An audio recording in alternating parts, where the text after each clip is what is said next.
Allez, sortez, madame, je vous en prie, la porte est grande ouverte. Vous voulez qu'on vous fasse un chemin de pétales de rose aussi?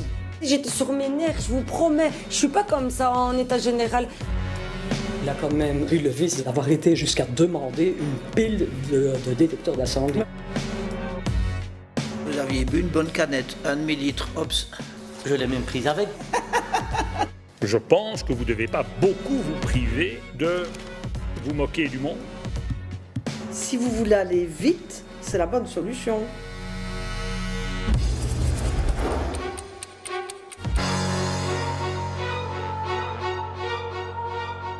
Bonsoir, bienvenue dans ce nouvel épisode de Face au juge. Que faire lorsqu'un couple se déchire jusqu'à en venir aux mains, mais que chacun reporte la faute sur l'autre? Quelle peine infliger à un jeune qui, une fois encore, a été arrêté pour avoir provoqué des policiers? Et puis, que feriez-vous si vous estimez que votre maman est flouée par son propriétaire? Nos juges sont confrontés à toutes ces affaires ce soir. C'est aussi ça, la justice du quotidien. Parquet de Bruxelles, 9h du matin. Yacine Selika enchaîne les auditions. Je pose une question, vous répondez à la question. Je suis la personne qui ne vaut mieux pas énerver. Le procureur du roi a à cœur de passer beaucoup de temps avec chaque individu présenté dans son bureau. C'est mon bureau, taisez-vous. Et c'est moi qui décide. Cette fois, c'est Hajar, 24 ans, qui est sorti de sa cellule pour se faire entendre. Tenez-vous convenablement, s'il vous plaît. Elle a été arrêtée pour avoir dégradé le véhicule de son compagnon pendant une dispute. Vous rigolez, mais c'est extrêmement sérieux. Taisez-vous. Mais aussi pour avoir donné des coups aux agents de police venus l'interpeller. Pouvez-vous m'expliquer, mademoiselle, ce qui s'est passé hier avec votre copain? Ça fait 2 ans de toute façon qu'on fait que se disputer. En fait, il a déjà une plainte que je lui avais faite contre lui. Ça fait des mois, là maintenant, il m'agresse et tout ça, il me frappe et il me dit ah, viens avec moi au jugement, on dit qu'on est bien, qu'on va se marier, qu'on va avoir des enfants, qu'on va faire ça, alors que ça n'a rien à voir, tout ça c'est faux. Ouais. Il fait que me frapper, il m'oblige de venir. Moi je voulais pas y aller parce que tout ce qui s'est passé c'était la vérité. Il me tapait tout le temps et j'avais des certificats, je partais pas au travail. Le compagnon d'Hajar est inculpé pour coups et blessures sur la jeune femme. Il l'aurait menacée pour la convaincre de l'accompagner au tribunal pour amadouer le juge. Il est venu chez moi, il est venu en voiture, il m'a dit sors, je suis devant la porte ou bien je vais taper scandale chez tes parents. Parce que lui c'est le professionnel pour me menacer. Il dit tout le temps, il insulte ma famille, il dit qu'il va aller chez mes frères, il va aller chez ma mère. Il insulte ma mère alors que ma mère elle lui fait rien du tout, elle le connaît même pas. Hein. Ok, et donc quoi, vous y êtes allé alors? Ouais, parce que je voulais pas qu'il va chez mon père ou chez ma mère. Je suis allée avec lui, après on a fait des tours. Dans sa voiture? Et j'avais une bouteille, j'ai acheté une bouteille. Une bouteille de quoi? De Jack.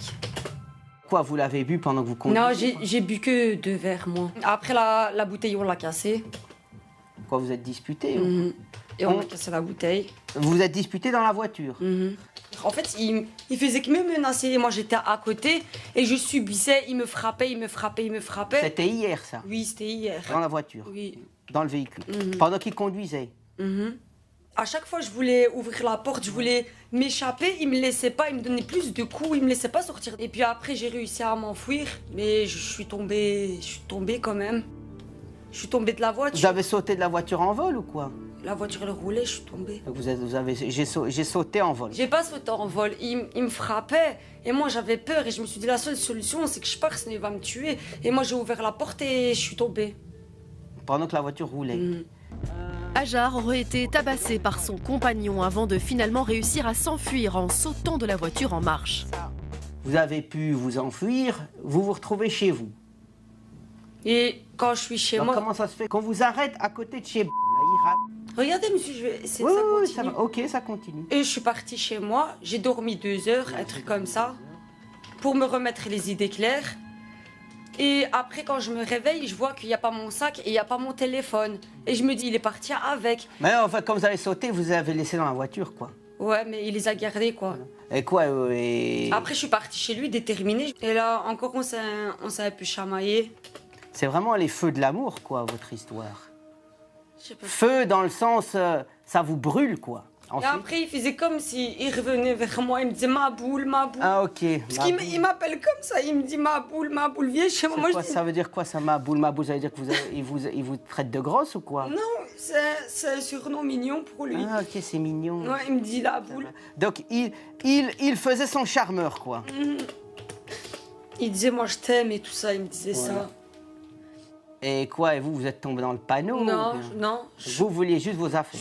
J'ai pris mon sac et quand il a vu que je prenais mon sac et je courais, il m'a pris par les cheveux. J'ai tiré et j'ai continué à avancer. Et puis après, on s'est retrouvés dehors, devant sa porte. Il est monté dans sa voiture, lui, et j'ai cassé le rétroviseur. Mais c'était émotionnellement... Là, j'ai tapé sur le rétroviseur. Hajar avoue avoir brisé le rétroviseur de son compagnon qui n'a pas hésité à appeler la police, ce qui a mis Hajar encore plus en rage. Je me suis dit pourquoi les policiers se mettent de son côté alors que c'est moi qui depuis 2 ans, je vais subir. Et vous avez eu la haine parce que vous sentiez que la police était de son côté. Ouais, du côté du manipulateur en fait. Mais c'est ça madame au fait, le truc. C'est que si maintenant je crois ce que vous dites, c'est que votre petit copain qui vous connaît bien, il vous l'a, passez-moi l'expression, il vous l'a mise à l'envers. C'est-à-dire qu'il sait très bien comment vous fonctionnez et il a fait exactement ce qu'il fallait pour que vous soyez dans la panade. Vous m'avez expliqué ce qui s'est passé, le volet avec votre copain. Maintenant, je vais vous lire ce que lui dit. Combien de temps avez-vous entretenu une relation avec mademoiselle Hajar? J'ai entretenu une relation de type sex friends avec elle pendant 2 ans. Il y a eu 2 plaintes auparavant pour des coups et blessures réciproques. Le compagnon d'Hajar confirme que déjà auparavant, la jeune femme a bien porté plainte contre lui pour coups et blessures, mais qu'il a fait de même contre elle. Elle a bien cassé son rétroviseur à coups de pied et elle l'aurait menacé avec une ramassette. En tout cas, vous êtes d'accord sur une chose, c'est que le rétroviseur, vous l'avez bien cassé. Mais par rapport à ce qu'il dit, c'est-à-dire que vous êtes venu comme une furie chez lui, que vous avez jeté des objets partout et qu'après, vous avez pris une ramassette pour taper sa voiture avec. La ramassette, je l'ai pris, mais quand là, tantôt, j'étais chez lui. Et j'ai pas cassé le rétroviseur avec mon pied, comme il le dit, j'ai pris la ramassette, j'ai cassé avec la ramassette le rétroviseur. Comment se fait-il alors que vous avez été aussi agressive avec la police quand vous êtes arrêté? Parce que là aussi, vous aviez l'occasion de faire valoir vos droits en disant à la police, je suis venu parce que ce monsieur m'a pris dans son véhicule toute l'après-midi, qui m'a tapé. Mais j'arrivais plus, j'en avais marre. Il m'a tapé pendant des mois et des mois. J'en pouvais plus, j'en avais marre. Hajar a refusé de montrer ses papiers et aurait même tenté de prendre l'arme d'un policier. Mais selon elle, ce sont les policiers d'abord qui se sont montrés agressifs. Et moi, j'ai fait le malheur de faire un pas, qu'il m'a pris par le bras, il m'a mis par terre. Il m'a tapé contre des grillages, il m'a mis par terre. Et même les menottes, il les a serrées très très fort. Et moi, je lui ai dit, lâche-moi, tu me fais mal, lâche-moi, ou je prends ton arme. Je lui ai dit ça, mais c'était juste la colère qui parlait. J'aurais pas pris son arme. Hajar avoue s'être débattu violemment lors de son interpellation et la jeune femme ne s'est nullement calmée, arrivée au cachot. Deuxième incident, mademoiselle. Quand vous étiez au commissariat, et à un moment, un policier vient vous montrer des papiers, et là aussi, là, vous bagarrez un peu avec lui. Je me suis pas bagarrée avec lui. On a juste eu des propos. Je lui ai dit que je vais vous lire ce qu'il dit. Je lui demande de signer les papiers, donc vous êtes en cellule. À cet instant, madame s'énerve et nous déclare qu'elle veut sortir. Est-ce que vous pensez vraiment qu'on va vous faire sortir comme ça? Bon, madame, écoutez, oui, vous hurlez comme un veau. Allez, sortez, madame, je vous en prie, la porte est grande ouverte. Vous voulez qu'on vous fasse un chemin de pétales de rose aussi? Franchement. Non. Franchement. Non, c'est vrai, vous avez raison, monsieur. Mais j'ai pas réalisé, j'étais sur mes nerfs, je vous promets. Je suis pas comme ça en état général. Mais c'est juste, j'étais fatiguée, j'en avais marre. J'en avais marre, toutes ces situations. Moi, j'ai pas l'impression que si maintenant il claque des doigts, vous n'y retournez pas encore une fois, quoi. Non, c'est fini, je Donc, quelles sont vos intentions maintenant par rapport à ce monsieur? Moi, je compte... Est-ce que vous allez encore continuer à lui servir de, passez-moi l'expression, de plan cul? Non, jamais. Je mérite mieux. Oh, j'ai compris. Je l'espère pour vous. Le procureur du roi décide de renvoyer Hajar devant un juge pour dégradation de véhicule, coups et blessures et rébellion. À la sortie du parquet, la jeune femme est encore sonnée. Psychologiquement, il m'a fait beaucoup de mal. Et ça va être difficile de remonter. On peut tomber sur des personnes qu'on ne pensait pas qui peuvent nous faire du mal comme ça. Et enfin, je le regrette et j'espère que toutes les personnes qui vont me voir, ils vont pas suivre ce chemin que j'ai eu. Voilà, je suis dégoûtée quoi. Je me dis, lui, il est libre alors que c'est lui qui faisait du mal. Et moi, je faisais que subir et je me retrouve là. Je peux y aller en prison à cause de lui maintenant. Hajar risque 3 ans de prison pour ces faits. Nous la retrouverons plus tard au tribunal correctionnel de Bruxelles. À la justice de paix de Visé, c'est la juge Françoise Verhegen qui doit arbitrer les conflits. Il y a le droit et puis alors il y a peut-être les négociations à côté. Fine psychologue, elle parvient à apaiser les situations les plus tendues. Oula. Les conflits entre locataires et propriétaires fleurissent dans sa salle d'audience. Il ne faut pas confondre affaires et sentiments. Daisy refuse de régler des factures d'eau à l'ancien propriétaire de sa maman qui a dû être placé dans un home. Elle réclame aussi la garantie locative de 1 300 €. Mais l'avocate du propriétaire, elle, réclame de son côté 3 mois de loyer supplémentaire. Donc c'est essentiellement les factures d'eau qui vous dérangeaient, hein? Mais il y a d'autres demandes. Il y a d'autres demandes. Donc nous, pour attendez, l'eau, je note consommation d'eau contestée. voilà, nous, ce que je vous explique, ce qui s'est passé. Donc, au début, on a relevé le décompteur, on faisait exactement les consommations réelles, et puis on s'est rendu compte que c'était plus ou moins toujours la moitié. Et de commun accord, pendant des années, d'ailleurs c'est repris dans la note, les parties ont fonctionné, on divise la facture en 2. Et puis maintenant que madame intervient, elle dit, moi je suis pas d'accord avec ça. Donc forcément, on n'a pas encore fait un relevé exact, on est toujours parti sur ce qui d'ailleurs n'est pas contesté, faisait l'objet d'un accord au préalable. Attendez. Alors, voilà. Deux autres demandes conventionnelles. Autre demande conventionnelle, c'est une indemnité de résiliation. Donc on n'a pas eu de renom de 3 mois qui a été adressé. Madame a annoncé son départ et est partie 1 mois après.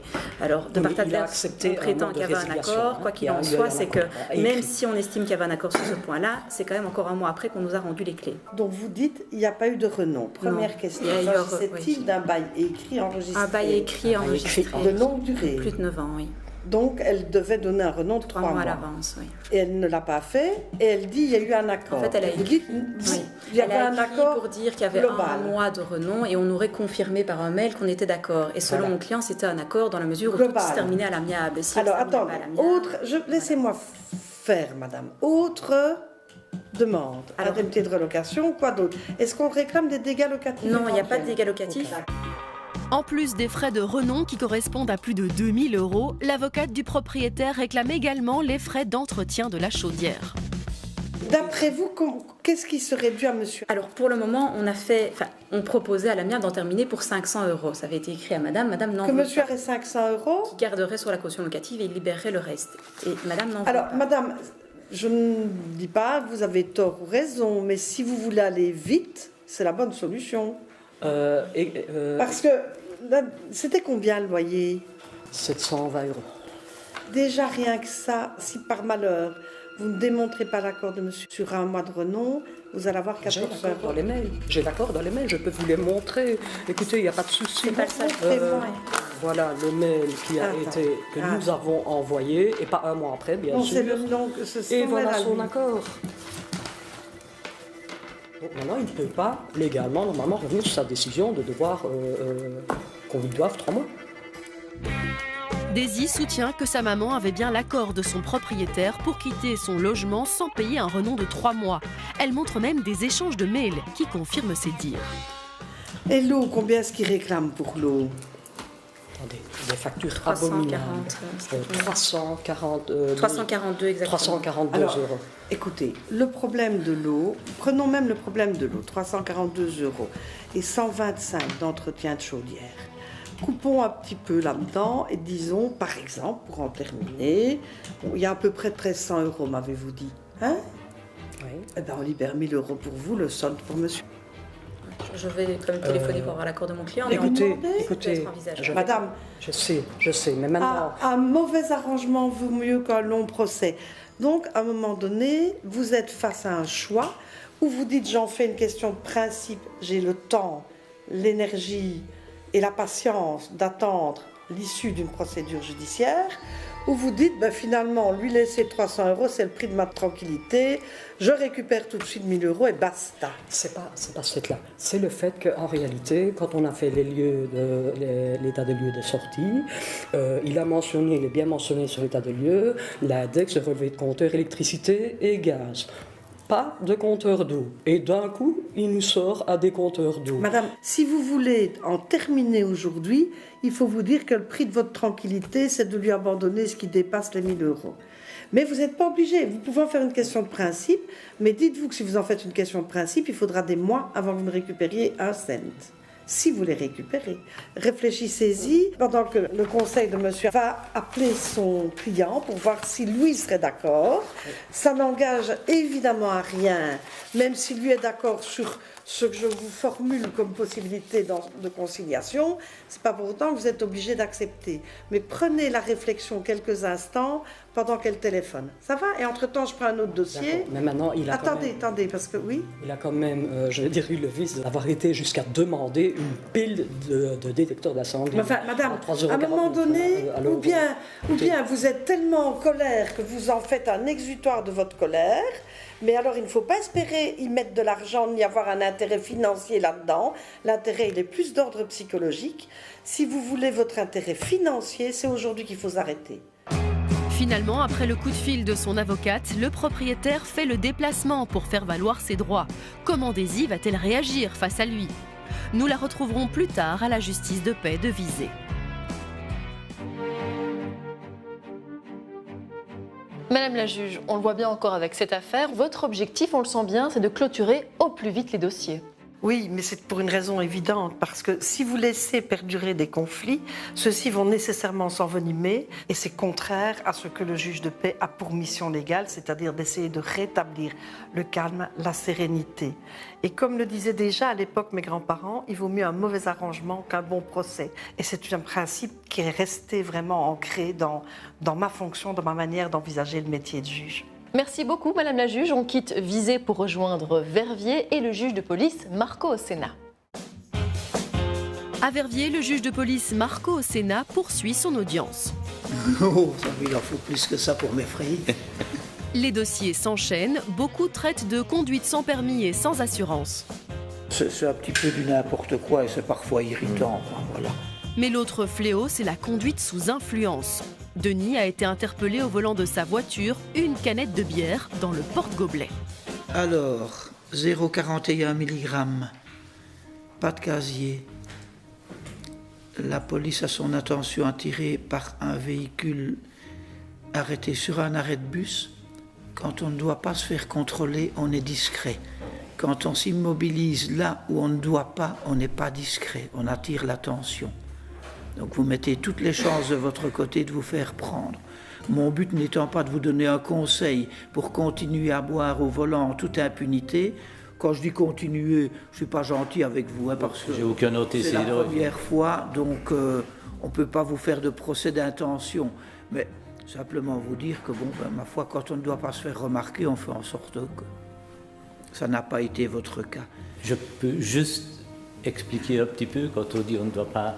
C'est-à-dire que j'ai dû aller chercher ma petite fille au dernier moment, j'étais en train de laver la voiture, et quand on parle d'arrêt de bus, c'est devant l'école de Theux, j'allais la chercher tous les jours. Et on était un peu tard, je me suis garé, le bus venait de passer, donc je l'ai vu, je connais bien le système, et je me suis garé sur la zone où on peut décharger sur 1,50 m. C'est pas une justification, hein, mais je ne me suis pas garé si c'était... Le policier vous demande de déplacer votre voiture et vous ne le faites pas. Si, mais je me suis mis à un autre reste. Il a dit qu'il a fallu parlementer quand même pour vous faire bouger. Raison pour laquelle il vous a contrôlé au demeurant. Oui. Parce qu'il vous aurait dit, monsieur, il faut dégager cet emplacement-là, qui n'est pas un emplacement de stationnement normal. Vous seriez exécuté, vous ne seriez pas ici.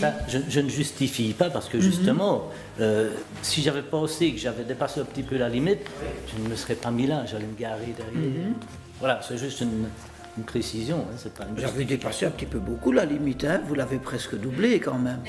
De 0,22 à 0,41, ça fait presque le double. Hein. Oui, ça ne se justifie pas, mais les circonstances font que belle journée, gros soleil, laver la voiture, gros bière à la lavande. C'est vrai qu'en plus, de façon étonnante, quand on voit la date, quand vous dites grande journée, beau soleil, 15 février, mais c'est vrai qu'à ce moment-là, il faisait chaud. Mais vous pouvez vérifier, vous pouvez vérifier, c'était le cas. Et voilà, au dernier moment, aller la chercher, je n'ai plus pensé, voilà, c'est plus... Et vous aviez bu une bonne canette, 1 demi-litre, hops. Je l'ai même prise avec, puisque j'étais en train de laver la voiture. Donc vous voyez, c'était vraiment pas du tout... ça ne m'arrive jamais en plus de rouler en héros. Je l'ai vu que ça ne vous arrive pas.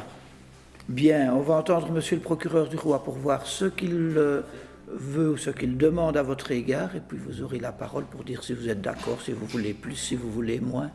Ok, monsieur le procureur du roi. Merci. Qui dit que la météo est mauvaise en Belgique? 15 février, il fait beau, il fait chaud, en plein hiver.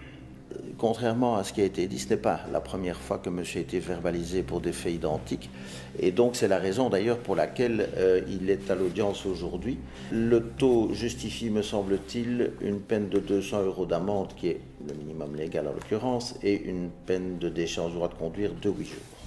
Vous faites quoi dans la vie, monsieur? Je viens d'être pensionné suite à une thrombose et un F1. 1 900 € par rapport au montant de la pension, c'est piqûre, comme vous dites. Je suis déjà... Je comprends bien. Donc si je vous suis, vous me demandez quand même un peu moins que ça. Beaucoup moins si c'est possible. Bien sûr. Je ne sais même pas si on est autorisé par les suspensions du prononcé dans ces cas-là. Je ne suis pas habitué des milieux. Et vous savez ce que c'est la suspension du prononcé? Oui, parce que je lis beaucoup quand même. Hein. Pardon? Je lis beaucoup et oui. Je regarde les émissions de télé. Allez, expliquez-moi. Expliquez-moi ce que vous me demandez. Ben, je pense que c'est une condamnation qui peut être là et c'est suspendu. Donc... Mais c'est magnifique ça.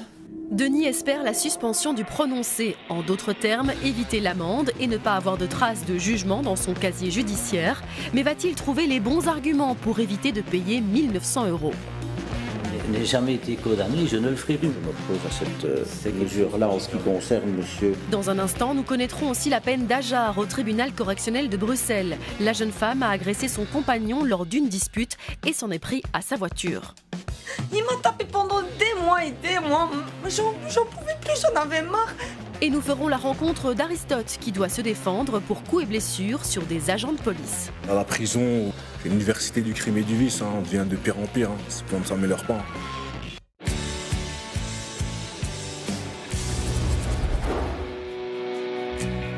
Poursuivons l'audience de Denis face au juge Marco Ossena, ici au tribunal de police de Verviers. Denis a été arrêté pour avoir conduit sous l'influence de la boisson. Denis a déjà de nombreux antécédents, mais grâce à notre émission Face au juge, il a regardé d'autres affaires dans les saisons précédentes et donc Denis sait qu'il peut demander la suspension du prononcé pour peut-être éviter 2 000 € d'amende. Et vous savez ce que c'est la suspension du prononcé? Oui, parce que je lis beaucoup et je regarde les émissions de télé. Allez, expliquez-moi. Expliquez-moi ce que vous me demandez. Ben, je pense que c'est une condamnation qui peut être là et c'est suspendu. Donc... Mais c'est magnifique ça. Ah, mais je lis quand même. La thrombose est là, mais je sais toujours. Et donc, à titre principal, vous me demandez la suspension du prononcé. Si c'est possible. Pourquoi?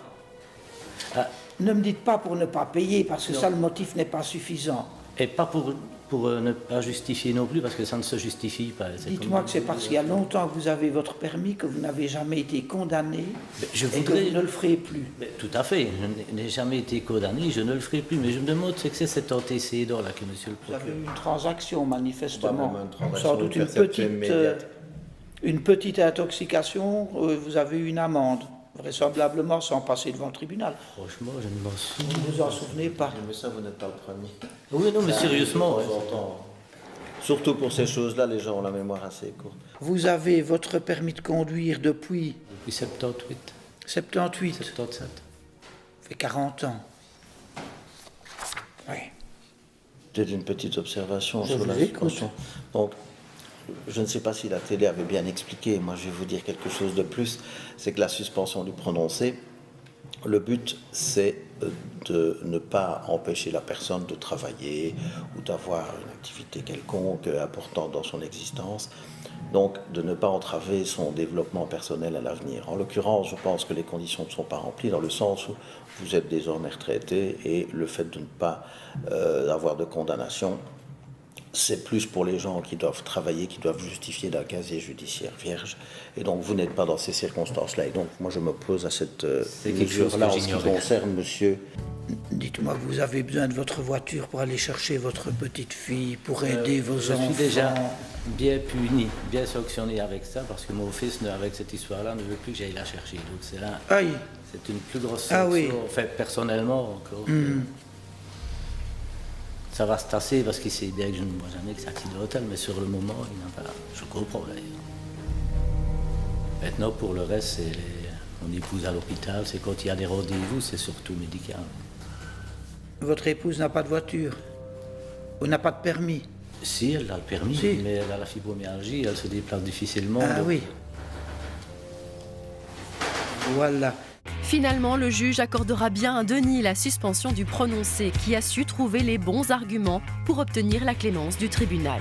Et vous direz après à votre fils d'être aussi indulgent avec vous que moi j'aurais pu l'être. Merci. Mais il devra se tenir à carreau durant 1 an s'il est à nouveau arrêté pour des faits de roulage. Il risque de payer aussi pour ces faits-ci.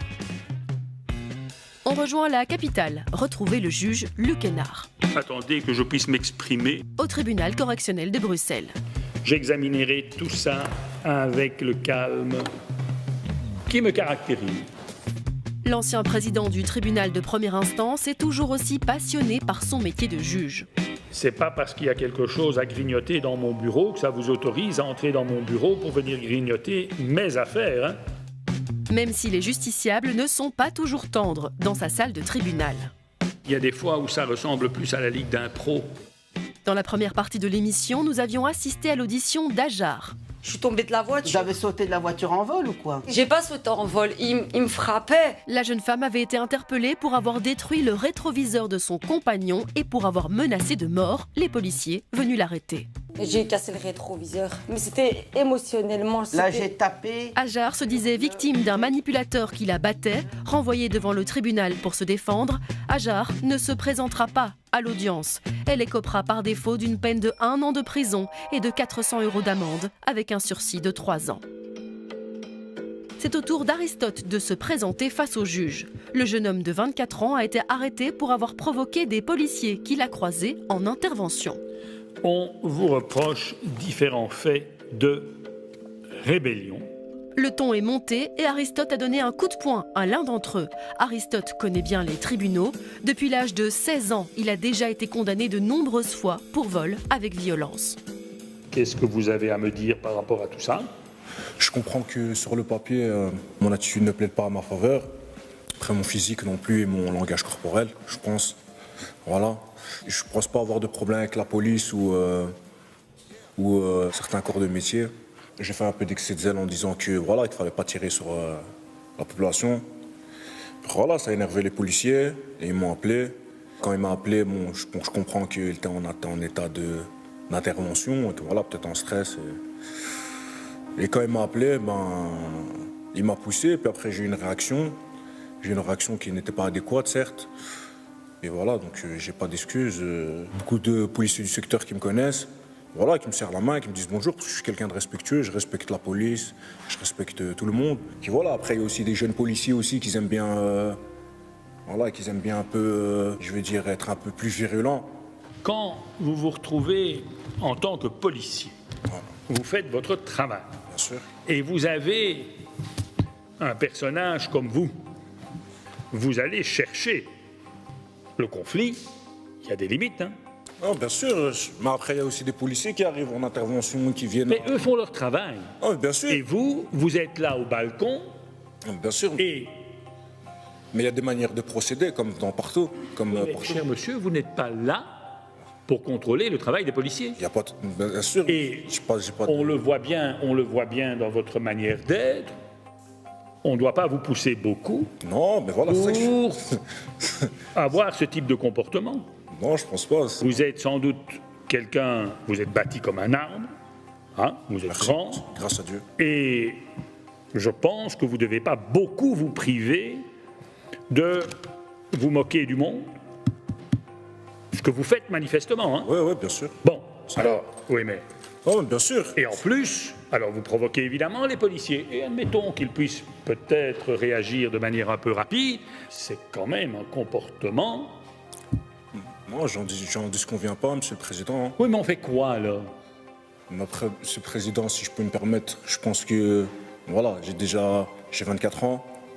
Je fais 4 ans de prison. J'ai pas beaucoup de passé de temps en liberté.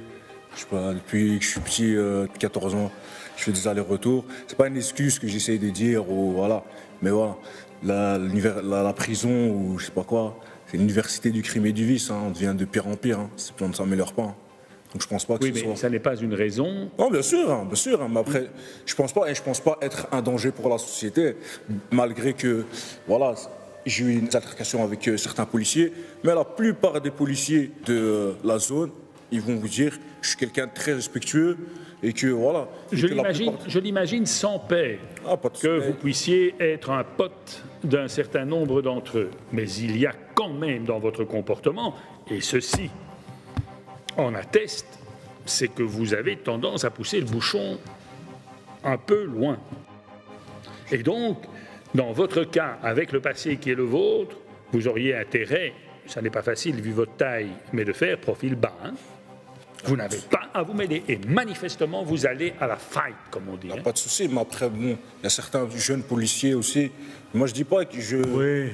Monsieur, il y en a certains... Ils frappent des petits, ils aiment bien insulter les gens quand ils passent dans la rue. Ils aiment bien, il y en a certains aussi qu'il faut dire ce qu'il y a. Mais ce n'est pas vos oignons.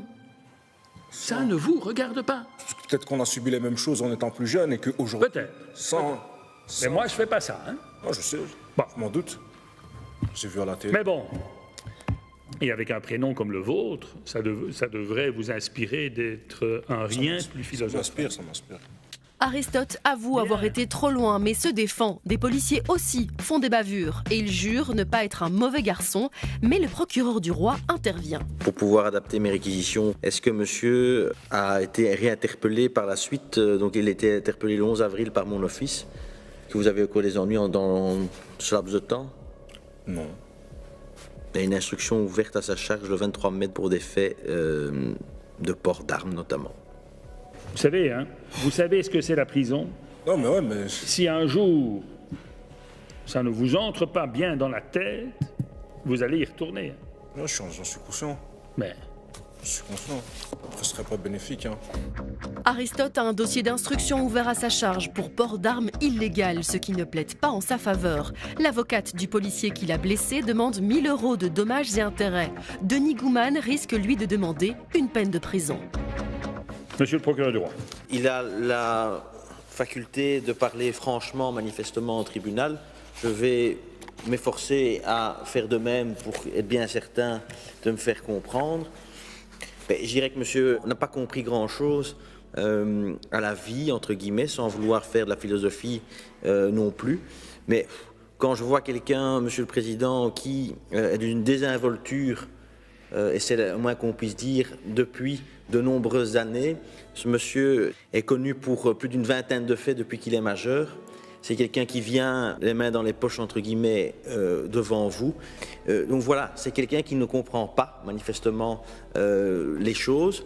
Voilà, moi, que vous voulez-vous que je dise de plus que ça? À partir du moment où je fais ce constat-là, je n'ai malheureusement pas d'autre chose à vous dire que finalement une certaine faillite d'un système que je regrette. Monsieur, est-ce qu'il se met à la place des policiers qui interviennent avec on ne sait quel individu armé peut-être dans un magasin ou qui vont être confrontés, et vous avez monsieur qui en rigolant dit tirer.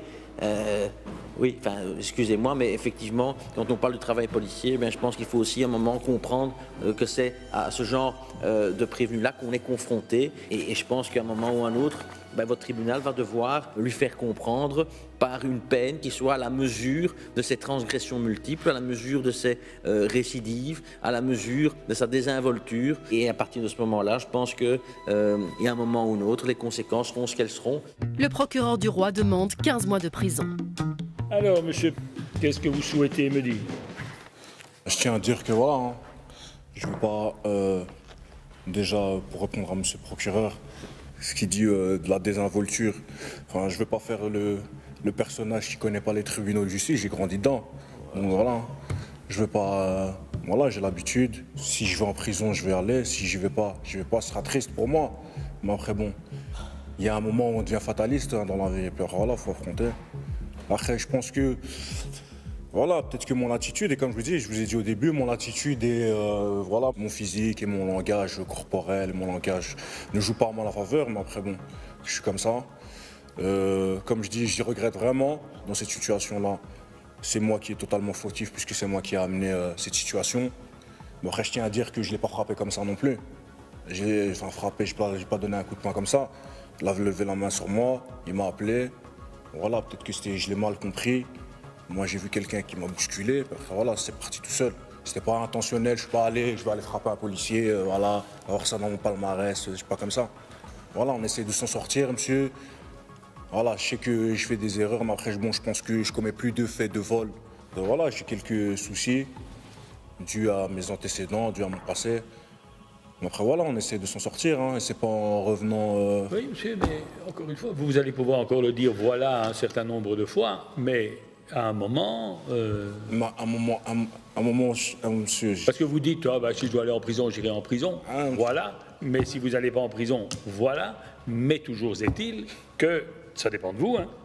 Bien sûr parce que ça si dépend vous êtes ici, c'est votre comportement. Hein. Parce que c'est un peu facile, hein, tout ça. Que voulez-vous qu'on fasse? Que voulez-vous qu'on fasse? Si à un moment vous allez contraindre, monsieur le procureur de Rouen me demande 15 mois de prison. Hein. C'est parce que moi, depuis que je suis parti ici, moi, jamais eu de chance. Jamais eu de sursis, jamais eu de... toujours probatoire. Ça, c'est pas vrai. Hein. Mais non. De sursis probatoire où j'ai purgé quand même. Ça sert à rien, ça. Ah oui, mais pourquoi? Voilà. Ça, c'est... Pourquoi? Moi, je suis rentré en prison à 16 ans, monsieur, 17 ans. Je suis pas rentré. Mais j'en ai 24, monsieur. Je suis encore... Sans doute. Voilà. Mais c'est pas notre faute. Hein. C'est pas notre faute. Et regardez, ici, vous comparaissez et vous avez ici un débat qui est un débat qui, nonobstant ce qu'on vous reproche, reste un débat de qualité. Et on essaye de comprendre. C'est ça le but.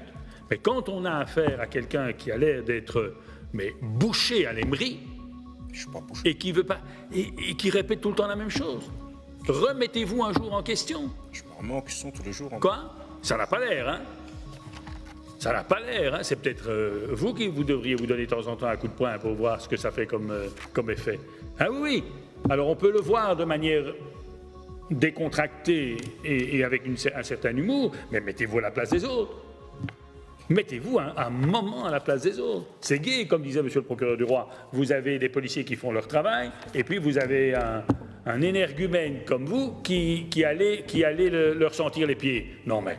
Ah, mais après, faut pas... Alors, quand c'est comme ça, vous rentrez chez vous. Dire que ce serait beaucoup plus malin. De tout Quoi? La police n'est pas exempte au reproche. Voilà, on y est. Ah oui? On y est. Alors c'est ça le problème. Les affaires récentes où ils tabassent des jeunes, ça aussi, on sait, ça aussi, non? Mais vous n'êtes pas concerné, monsieur? Moi, j'ai eu à ramasser une arme sur moi à 14 ans, moi, dans des cachots. Monsieur a supposé que ce soit vrai. Ah, moi, je vous le garantis. Ici, vous n'avez aucune raison d'agir comme vous avez agi. Et ce n'est pas parce qu'éventuellement il y a des problèmes à gauche ou à droite que ça vous autorise à vous d'adopter ce type de comportement. Ça, c'est clair. Et donc, vous êtes monsieur Meltou, certes, mais alors il faut supporter les conséquences. Vous êtes en train de jouer avec votre vie. Hein. Et si vous avez, voilà, une chose importante, c'est peut-être votre vie. Hein. Alors il est peut-être temps, à 24 ans, d'en faire autre chose que de dire voilà et voilà. Aristote reste sur ses positions. Il a fait une erreur, mais il y a des policiers aussi qui commettent des bavures. Le juge va-t-il lui laisser une ultime chance ou l'envoyer en prison? Aristote écope finalement de 12 mois de prison et de 800 € d'amende. Il devra également payer plus de 5 000 € à la zone de police Bruxelles-Capitale pour les dommages matériels occasionnés. C'est la fin de notre émission. Merci de nous avoir suivis. Je vous retrouve avec beaucoup de plaisir dimanche prochain pour un autre épisode de Face au juge.